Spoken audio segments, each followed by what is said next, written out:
Olá, meus irmãos, um bom dia a todos. É um prazer enorme falar com vocês mais uma vez, falar sobre a palavra do Senhor, estudar a palavra do Senhor. Nós vamos tratar nesta manhã sobre alegre-se constantemente, Filipenses 4:4. Antes de nós lermos a palavra do Senhor, nós vamos orar.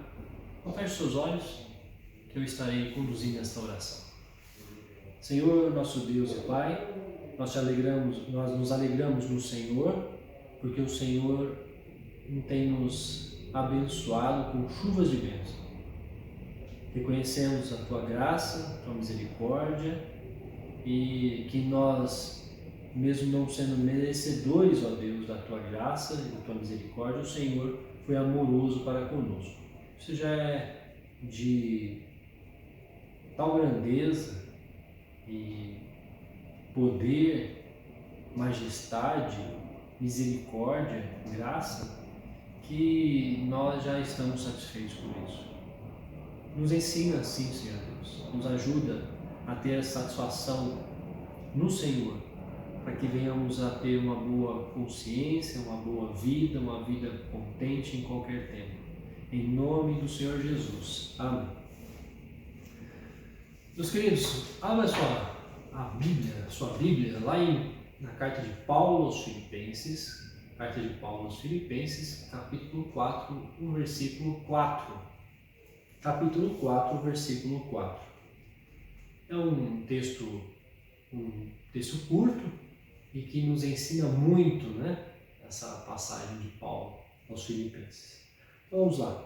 Alegrai-vos sempre no Senhor, outra vez digo, alegrai-vos. Alegrai-vos sempre no Senhor, outra vez digo, alegrai-vos. Filipenses 4:4. Meus queridos, vamos relembrar um pouquinho sobre a aula passada, a aula que a dona Sandra ministrou, e essa aula que foi ministrada, ela tem o objetivo de estudar o quê? Sobre a humildade para com Deus e nos relacionamentos Então, a humildade para com Deus e nos relacionamentos. Esse era o foco da lição passada, a temática da lição passada. Os que são transformados em seu caráter demonstram humildade para com Deus e para com o próximo. Então tem esse objetivo, né? Os que são transformados em seu caráter demonstram humildade para com Deus e humildade para com o próximo. São características de um verdadeiro cristão, características de um salvo, né? Que ele reconhece no Senhor a sua salvação. Ele é humilde porque ele reconhece que Deus é suficiente para ele. E ele tem humildade para com Deus, ele não é alguém autoritário para com Deus, mas também ele age com irmandade, com mansidão, com domínio próprio, com amor ao próximo, porque ele vê todo esse cuidado, essa autodependência, né? Eu faço isso por causa da minha relação com Deus. E dentro desse relacionamento, né, esses relacionamentos também entra uma questão da cultura, né, de tudo que nós fazemos.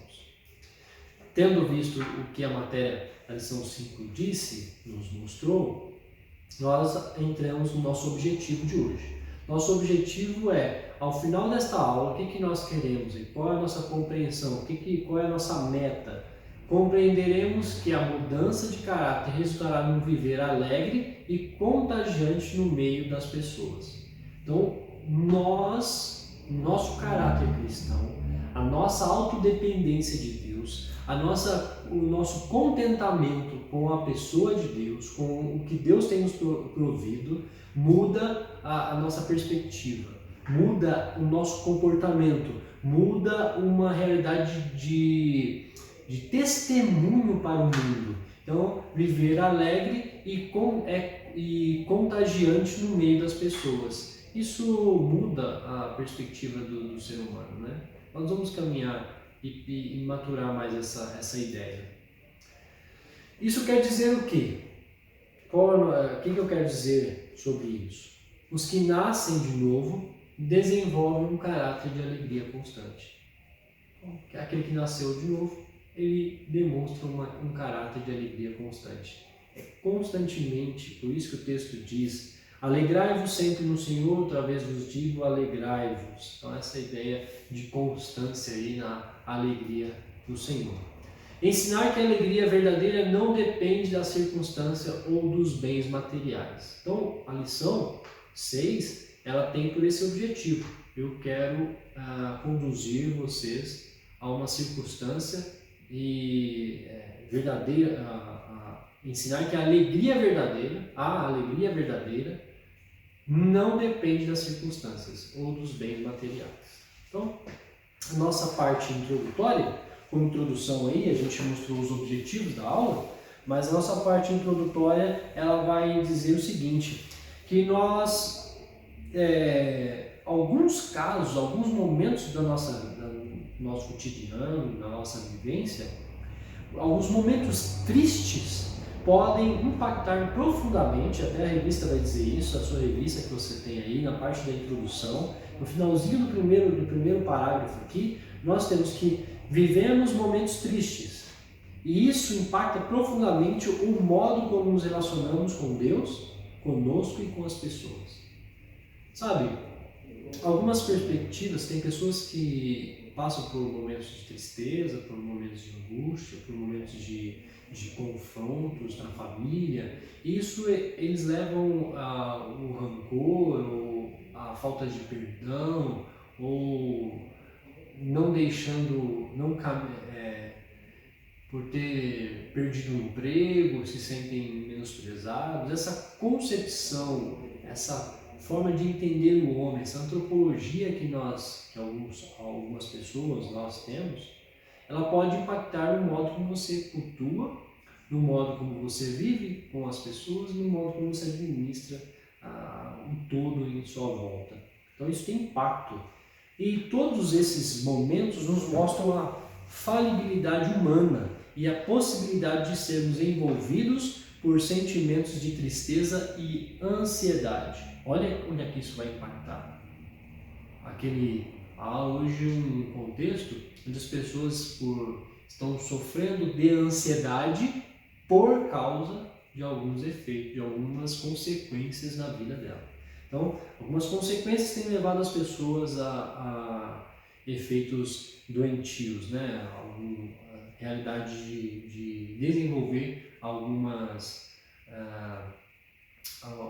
doença. Então, a ansiedade, a tristeza, os sentimentos, esses aí vêm, e pode ser uma possibilidade. Temos esses momentos que nos mostram que a falibilidade humana, isso que é interessante, isso tem que chamar muito nossa atenção.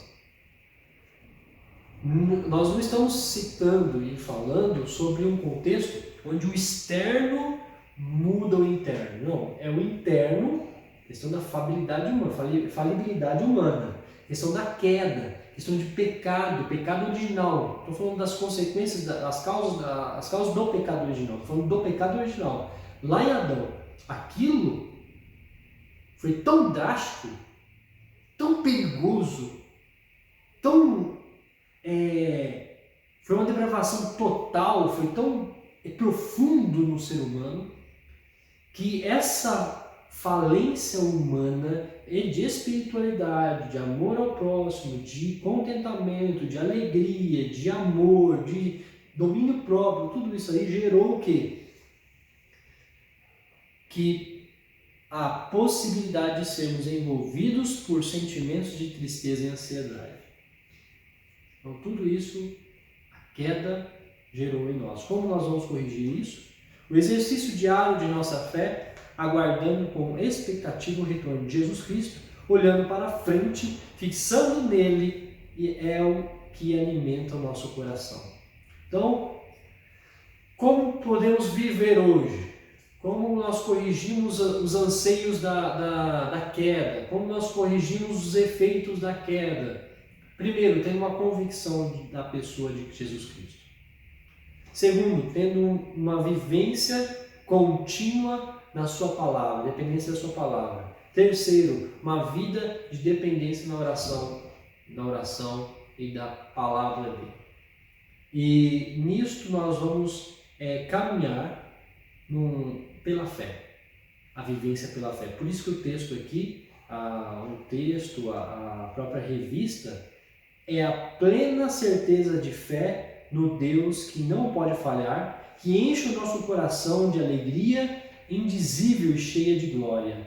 Então, essa plena certeza de convicção de fé, essa plena certeza de fé, essa convicção de fé, ela impulsiona o crente a viver de modo perfeito. Então, por isso nós chegamos no primeiro ponto. Qual que é o primeiro ponto aí? O primeiro ponto é o que podemos aprender. Abandone o pecado e a ingratidão. Então, a primeira questão nossa é abandone o pecado e a ingratidão. Abandone pecados específicos. Então, dos problemas maiores nossos, problemas que nós temos enfrentado nos nossos dias, é a questão de pecados específicos não serem abandonados. A recorrência do nosso declínio sobre pecados que carregamos desde a infância, pecados que cometemos frequentemente, diariamente, podem nos conduzir a endurecimento do coração. E o endurecimento do coração, ele vai nos entristecendo, nós vamos ficando amargurados, nós vamos ficando nesse endurecimento do coração, nós acabamos ficando surdos para com a voz, para com repreensões, para com exortações, para com o cotidiano. Quem que ouvindo uma música, ele não é tocado? Ao ouvir aquela música soa, entra nos seus ouvidos, vai lá no coração, no âmago do que o judaísmo tratava, né? Que o coração é o âmago, é o centro do ser humano. Então, vai lá, que mexe com as entranhas, mexe com o estômago, e você sente aquele arrepio, e aquilo te comove, você chora. As pessoas, quando entram em pecados e cometem ele constantemente, o endurecimento do coração faz com que ele não ouça, não veja, não sinta. Então, a pessoa que está aí vivendo a dependência de uma droga, ele começa a rejeitar certos meios de convivência, porque ele sabe que lá ele vai receber confrontação. Pessoas que estão vivendo na dependência do álcool, ele não consegue comer um churrasco, ou a dependência do álcool não permite com que ele sociabilize, não permite a lucidez. Olha que impacto que tem, né, na dependência, um vício constante, pecados específicos que a pessoa vai constantemente. Ele não consegue ser lúcido, não consegue pensar com lucidez, não consegue ter domínio sobre o pensamento dele, ele não consegue ter domínio sobre a vontade dele, ele passa a se entregar em uma falta de luta. Tira a nossa alegria, então isso vai tirando nossas alegrias, a gente não consegue mais ter uma relação com uma esposa, com um esposo, nós não conseguimos mais, a partir de um endurecimento do coração, a partir de uma vivência repetida de pecados específicos, a nossa alegria passa a ser dependente daquele pecado. Então, você não consegue mais viajar com sua família, você não consegue mais olhar para sua esposa nos olhos, você não consegue olhar para o seu marido nos olhos, você não consegue assistir os seus filhos, você não consegue ter uma conversa, um diálogo com seus filhos não têm mais particularidade com os pais. Pecados específicos tiram o seu desejo de ir ao trabalho, de trabalhar com alegria, de exercer aquilo dali. Quando você começa a praguejar sobre o trabalho, quando você começa a olhar todos os pontos negativos do trabalho, onde a segunda-feira já é um desastre para você. Então você já começa a semana terrível, porque você teve que acordar cedo na segunda-feira, você teve que ir lá escutar o seu chefe, você teve que essas questões da língua são pecados. Fofoca causam danos terríveis. E por isso nós estamos na carta de Paulo aos Filipenses. Filipenses, Paulo está tratando primeiro uma questão. A questão final aqui no capítulo 4 é sobre a discórdia que estava tendo entre Evode e Sintique. Quando olhamos para a carta por um todo, Paulo começa primeiro centralizando as pessoas no Salvador. Olha lá, estou plenamente certo de que aquele que começou boa obra em vós há de completá-la até o dia de Cristo Jesus. Então, perceba aquele que começou boa obra em vós. Ele vai terminar. Primeira coisa é uma vivência de fé no Salvador. Uma questão, um caráter que é transformado pela nova vida em Cristo, ele tem processos diferentes, ele suporta um ao outro, ele consegue viver em unidade, consegue ter unidade de pensamento, ele consegue se abdicar de certas propostas e falar assim, não, nesse momento a sua proposta está certa e eu estou errado. Então, são questões que nós precisamos relevar. Para quê? Lembre todos os dias por pelo menos um motivo para agradecer. Como é que nós vamos confrontar esse endurecimento do coração, essa vivência na dependência do pecado? Primeira coisa, reconhecendo que nós pecamos. Então, arrependimento. Arrependimento precisa ser algo constante na vida de um crente. Arrepender e também suplicar ajuda. Olha só como é que o texto de Paulo, capítulo 4, verso 2 e 3, nos mostram isso. Paulo está rogando a Evode e Sintique que pensem concordemente no Senhor. A ti, fiel companheiro de jugo, aqui está suplicando a um outro irmão que morava em Filipos, provavelmente aí Epafrodito, alguém aqui, ou pastor, né, aquele que pastoreava essa igreja, que auxiliasse essas irmãs. A ti, fiel companheiro de jugo, também peço que as auxilies, pois juntas se esforçam comigo no Evangelho, também com Clemente e com os demais cooperadores meus, cujos nomes se encontram no livro da vida. Paulo tinha plena convicção de que essas irmãs, de que esses irmãos estavam escritos no livro da vida, por causa do procedimento, por causa de uma vida de fé e pureza, uma vida, só que aqui elas estavam tendo confrontos. Quem é que fez mais por Paulo? Quem é que fez mais pela igreja de Corinto? Começou na minha casa. Essas questões assim, de ego, isso aí são pecados específicos. E aí, Paulo quer tratar lá no âmago, lá no cerne. Primeira coisa, como é que ele trata isso? Colocando as pessoas em Cristo.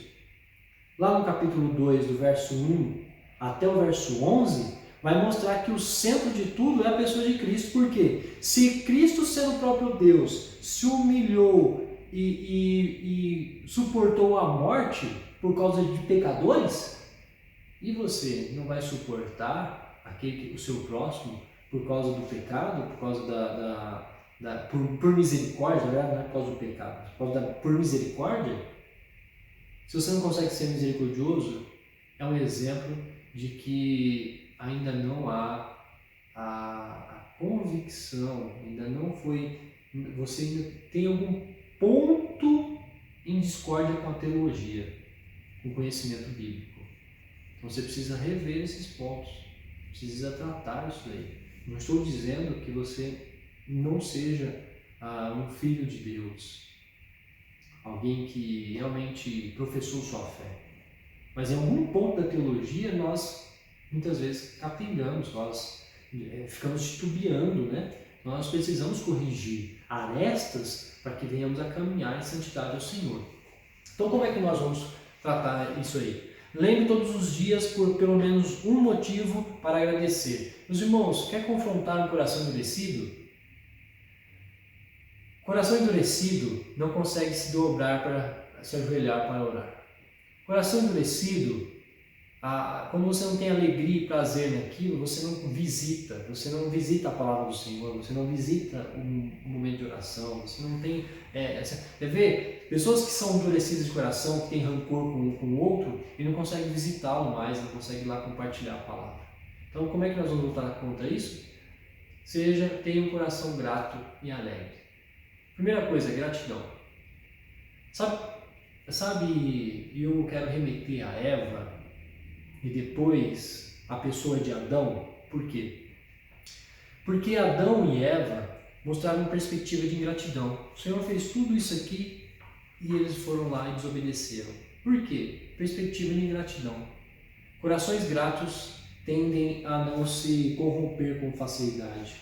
Devemos lutar contra o pecado. Então, uma das perspectivas que esse primeiro ponto, abandonando o pecado e a ingratidão, abandone o pecado e a ingratidão. Então, o primeiro ponto dessa missão é nos conduzir a esse sentimento de alegria constante, de gratidão constante, para que eu tenha um coração grato e também lute contra o pecado. Meus irmãos, quem entende o que é o pecado, ele entende primeiro o seguinte: nós não cometemos pecados contra o outro primeiro, cometemos contra Deus. Todo pecado que nós cometemos, primeiro é contra Deus. E quando nós cometemos esses pecados e não tratamos ele, não lutamos fortemente, tem que guerrear mesmo. Nós precisamos guerrear contra o pecado. É uma luta constante, é diária. Isso é necessário e começa com um coração grato. Começa com o entendimento de que nós pecamos contra Deus primeiro. E lutar contra isso é lutar contra um coração rancoroso, um coração que agradece ao Senhor, um coração que vive pela salvação. Primeiro eu reconheço a salvação em Cristo Jesus. Filipenses 1:6. Depois ele reconhece que a ação para com o próximo é também uma ação para com Deus. Então ele vai viver essa luta constante contra o pecado, porque ele é grato a Deus por meio da salvação. Ele vive de modo coerente com as Escrituras. Então, tendo visto que, primeira coisa, abandone o pecado e a ingratidão, eu quero dar uma dica para os irmãos. Compre uma agenda. Escreva lá na agenda lá: hoje eu pequei contra o Senhor, tem misericórdia de mim. Confesse lá o seu pecado. Coloque lá: hoje eu pequei. Talvez você não queira escrever qual é o especificamente, porque pode ver, alguém pode ver, mas relate isso a Deus. Escreva no outro dia: hoje eu venci o meu pecado. Hoje eu venci o meu pecado. Veja, depois você faz uma análise. Chega no final do mês e veja: nossa, esse pecado especificamente, é aquele que mais martela a minha vida, esse eu tenho caído 15, 20 dias no mês. Esse eu preciso lutar com força. O problema é o seu celular. O reverendo Augusto Nicodemos diz: quebre-o, seja rígido contra o pecado. O seu celular está fazendo você pecar? Está te tirando o seu tempo? Quebra ele, torce ele e quebra. Então, difícil falar isso, né, hoje em dia, então algo difícil. O reverendo Augusto Nicodemos deu essa dica. Cultive a confiança e a devoção. Confie na palavra do Senhor. Antes de fazer alguma coisa importante, ore e leia a Bíblia por pelo menos uma semana. Por que eu digo isso? Porque a questão da confiança, a confiança coloca no lugar errado. Então, a confiança errada, a confiança na pessoa errada, a confiança no propósito errado, a confiança no lugar errado, traz consequências desastrosas. É idolatria. Então, o primeiro ponto: confiar no homem. O homem é falível. Confiar nas questões materiais, ela passa, deteriora. Então, cuidado, confie no Senhor. Então, antes de fazer alguma coisa, antes de pensar, vou trocar de emprego por aquele emprego que é melhor salário, vou trocar de carro, vou cortar o meu cabelo, Deus cuida de nós em todo o tempo. Então, ore a Ele. Não estou dizendo que para cortar o cabelo você tem que orar e ler a Bíblia uma semana, mas ore a Deus para que corra tudo bem, ore a Deus para que a sua roupa seja o cuidado do Senhor, para que Ele te proporcione a melhor veste, para que você cultue Ele também no seu dia a dia, com uma veste boa. Não confie no seu coração. Nosso coração é uma fábrica de ídolos, disse Calvino. Então, muitas das vezes nós estamos confiando em nós mesmos e esquecemos de confiar na palavra do Senhor. O homem tem se entregado às suas vontades. Meu coração está mandando isso. Eu estou sentindo um desejo de fazer tal coisa. Cuidado com o nosso coração e a nossa mente. Ela guarda no nosso subconsciente, guarda as coisas que é do dia a dia. Talvez você nem perceba, mas você passa aqui e veja uma propaganda ali. Então, eu estou desejando isso. Muitas das coisas que nós desejamos é um impulso de mercado, do cotidiano que nós vivemos. Hoje nós estávamos falando pela manhã, antes do tratar com os oficiais, tratando com os oficiais junto com o pastor comentando sobre Hebreus, texto importantíssimo sobre a vida do oficial, e nós conseguimos ver que o seguinte: o cotidiano está influenciando a sexualidade. Então, cuidado como nós temos que tratar. Nosso coração, ele preenche de algumas coisas que tem que ser, na maioria das vezes, tem que ser tratado pela palavra primeiro, ser corrigido, moldado e às vezes ser podado essa árvore e às vezes arrancar essa raiz porque é pecaminosa, e o Espírito Santo só que faz isso, a palavra do Senhor que faz isso. Nós devemos tomar esse cuidado. Cultive a confiança e a devoção. Então, nessa questão de cultivar a confiança e a devoção primeiro confie na palavra do Senhor. Como é que você vai confiar? Vai ter uma decisão importante?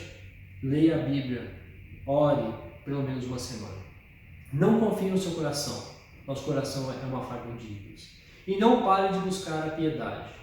Então, uma das nossas necessidades aí, busca a piedade. A piedade é o combustível do crente de intimidade com Deus. A piedade é o combustível do crente, intimidade com Deus. Nós precisamos ter esse entendimento de piedade, de busca constantemente, é a luta contra o nosso eu, contra a nossa carne. É um processo, uma busca incessante, como um bebezinho que deseja ardentemente pelo leite. Como uma corça que anseia por águas, devemos amar a Deus completamente em cada detalhe e na imensidão. Estou lá antes da conclusão, no finalzinho do parágrafo ali. Devemos amar a Deus completamente em cada detalhe e na imensidão de seu ser. Nosso relacionamento com Ele precisa ser sinceramente construído e plena certeza de fé em suas promessas e firmemente sem vacilos. Meus queridos irmãos, a vida com Deus ela é básica. Você vê que aqui é uma pessoa, uma criança que procura o leite materno, é a corça que anseia por água. A vivência, a busca de piedade é uma intimidade com Deus que é essencial ao ser humano. Nós precisamos ter esse sentimento de devoção ao Senhor porque é essencial. Sua vida depende disso. Sua vida espiritual depende disso. Sua vida financeira depende disso. Sua vida estrutural, o seu trabalho depende disso. Busque intimidade com Deus. Então, finalizando, nós concluímos como? Deixa eu passar aqui.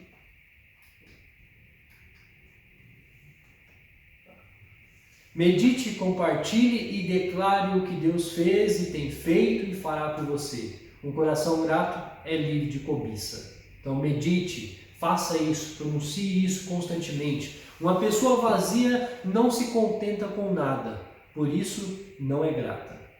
Uma pessoa vazia não se contenta com nada, por isso não é grata. Pessoas que já primeiro têm o senso de salvação, um motivo no diário o Senhor me salvou, eu já sou grato por isso. Pode ter certeza, pessoas gratas pelo menos pela salvação, estou colocando só pelo menos, né? Mas na verdade é pelo todo da salvação. A pessoa que é grata por tudo isso, a salvação, ela não tem motivo, ela tem motivos, na verdade, de gratidão, de expressar. Eu sou grato pelo dia.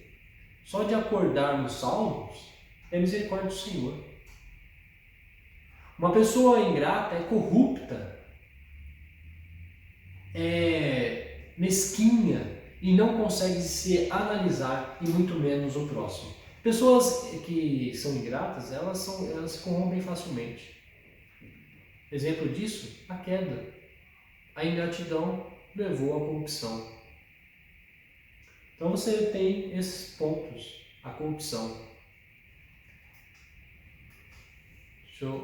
E aplicando, propósito definido, adorar a Deus em todo o tempo. Então como é que eu vou ser alegre? Como é que eu cumpro esse propósito da revista? Alegre-se constantemente. Primeiro, tenho um propósito definido, adorar a Deus em todo o tempo.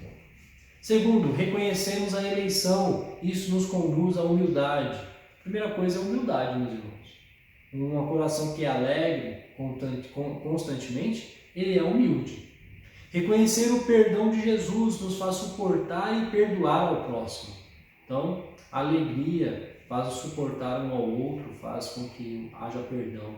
Sermos mais gratos também nos conduz à alegria constante.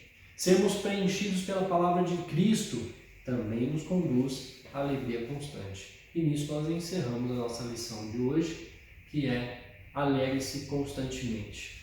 E Deus nos abençoe, Deus nos conduza nesse sentido de alegria constante a Ele. Vamos orar? Pai Santíssimo, Tu és santo, bendito, amável, adorável, tremendo em todos os seus feitos, a criação.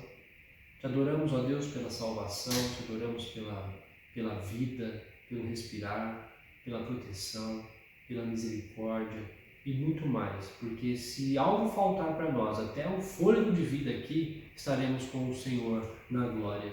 Por isso, ó Pai, nós te somos gratos, porque nós não somos guardados somente aqui, mas para a eternidade, em nome de Cristo Jesus. Amém. Deus abençoe.